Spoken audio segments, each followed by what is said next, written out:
नमस्कार, दिव्य हिमाचल टीवी में आप सभी का बहुत बहुत स्वागत है। मैं हूं वंचिता शर्मा।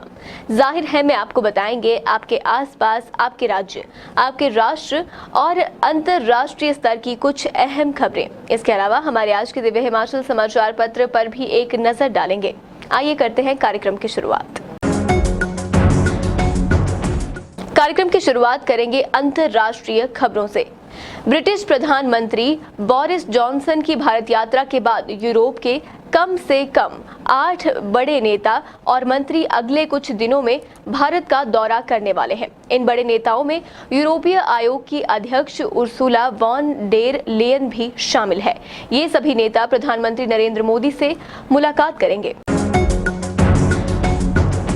कोरोना की बात करें तो चीन में कोरोना वायरस का कहर बढ़ता जा रहा है। सबसे बड़ा शहर शंघाई सख्त लॉकडाउन और संक्रमण से बढ़ती मौतों की दोहरी मार झेल रहा है। डर इस कदर फैल चुका है कि बीजिंग के कुछ इलाकों में लॉकडाउन लगा दिया गया है। जिले में कोविड टेस्ट को अनिवार्य कर दिया गया है।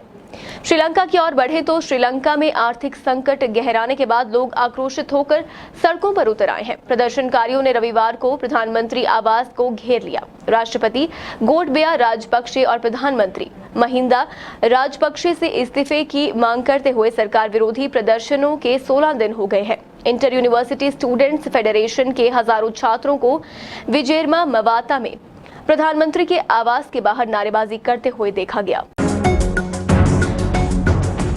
राष्ट्र की खबरों की बात करें तो अगर आप नोएडा में बसने का प्लान बना रहे हैं तो ये खास खबर आपके लिए है। जल्द ही नोएडा अथॉरिटी 500 प्रॉपर्टी की एक बड़ी स्कीम लेकर आ रही है, वो भी शहर के एक ऐसे सेक्टर में जो अभी पूरी तरह से डेवलप नहीं हुआ है, लेकिन दावा किया जा रहा है कि ये नोएडा का सबसे पॉश और खूबसूरत सेक्टर होगा।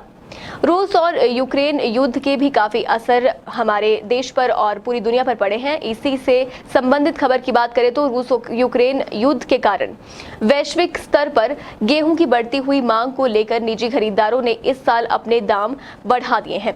निजी खरीदार करीब सरकारी दाम के बराबर या ज्यादा गेहूं के दाम दे रहे हैं। इससे किसानों की मंडियों में अनाज को ले जाने का खर्च बच रहा है। निजी खरीदारों के इस बार 5 लाख टन गेहूं खरीदने की संभावना है। अगली खबर की बात करें तो बहुत बड़ी खबर यह है, भारत ने पाकिस्तान की एक बड़ी साजिश को नाकाम कर दिया है। भारत तट रक्षक बल और गुजरात आतंकवाद विरोधी दस्ते ने राज्य के तट के पास अरब सागर में चालक दल के 9 सदस्यों के साथ एक पाकिस्तानी नाव को पकड़ा है। इस नाव से 280 करोड़ रुपए मूल्य की हेरोइन जब्त की गई है। इस बात की जानकारी एक रक्षा प्रवक्ता ने सोमवार को दी। राज्य की ओर रुख करें तो कल ही हुई जूनियर ऑफिस असिस्टेंट की परीक्षा से जुड़ी हुई खबर है। जूनियर ऑफिस असिस्टेंट आईटी की परीक्षा का रविवार को सुंदरनगर के निजी MLSM कॉलेज में पेपर लीक हो गया। इस मामले में निजी स्कूल के एक शिक्षक समेत 6 लोग गिरफ्तार किए गए हैं। मंडी के उपायुक्त और पुलिस अधीक्षक ने इस मामले की जांच शुरू कर दी है। अगली खबर की ओर बढ़े तो भाजपा के राष्ट्रीय अध्यक्ष जगत प्रकाश नड्डा की चेतावनी के बाद मंत्रियों और नेताओं की धुकधुकी बढ़ गई है। धर्मशाला में पिछले दिनों मंत्री और विधायकों को नड्डा ने दो टूक कहा कि किसी का भी टिकट पक्का नहीं है, टिकट सर्वे के आधार पर तय किए जाएंगे। अगली खबर की ओर बढ़े तो चीन सीमा से सटी सामरिक दृष्टि से महत्वपूर्ण ग्राम्फू समदो सड़क के नए सिरे से निर्माण कार्य का रास्ता साफ हो गया है। केंद्रीय वन मंत्रालय ने इसकी सैद्धांतिक मंजूरी दे दी है। मंत्रालय ने सीमा सड़क संगठन BRO को इसके बारे में सूचित कर दिया है। आइए अब नजर डालते हैं हमारे आज के दिव्य हिमाचल समाचार पत्र पर। मुख्यमंत्री जयराम ठाकुर ने आपके राष्ट्रीय संयोजक अरविंद केजरीवाल पर पलटवार करते हुए रविवार को कहा कि केजरीवाल देवभूमि की परंपराओं और संस्कृति से परिचित नहीं है। इसके बाद NH5 पर रामपुर के पास सवेदांक में एक टिप्पर और बाइक की टक्कर में 3 युवकों की मौके पर ही मौत हो गई।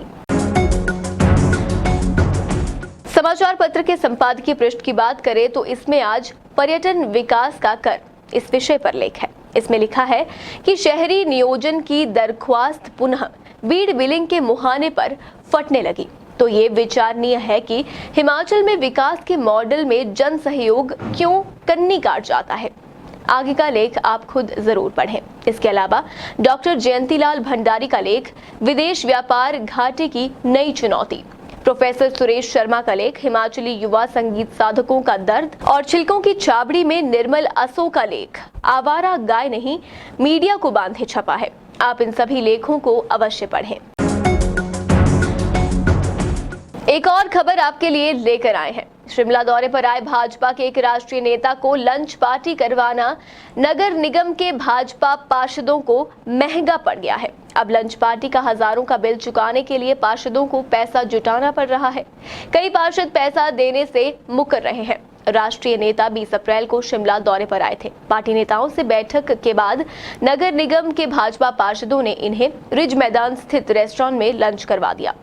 इसमें भाजपा के कई अन्य पदाधिकारी भी शामिल हुए थे। निगम पार्षदों को भी लंच पार्टी में बुलाया गया था, लेकिन कुछ पार्षद ही इसमें शामिल हुए। लंच का बिल 36,000 रुपए बना। भाजपा के राष्ट्रीय पदाधिकारी लंच के बाद चले गए। भाजपा पार्षदों ने रेस्टोरेंट के कर्मचारियों से बिल लिया और पैसा इकट्ठा होने के बाद चुकता करने का भरोसा दिया। अब तक पार्षदों ने ये बिल नहीं भरा है। इससे रेस्टोरेंट के कर्मचारियों को चिंता सता रही है कि यदि पैसा नहीं मिला तो उनकी तनख्वाह से बिल काटा जा सकता है। दर्शकों, जाहिर है कार्यक्रम में आज के लिए बस इतना ही। अब आपसे मिलेंगे इस खास कार्यक्रम के साथ कल। तब तक बने रहिए दिव्य हिमाचल टीवी के साथ।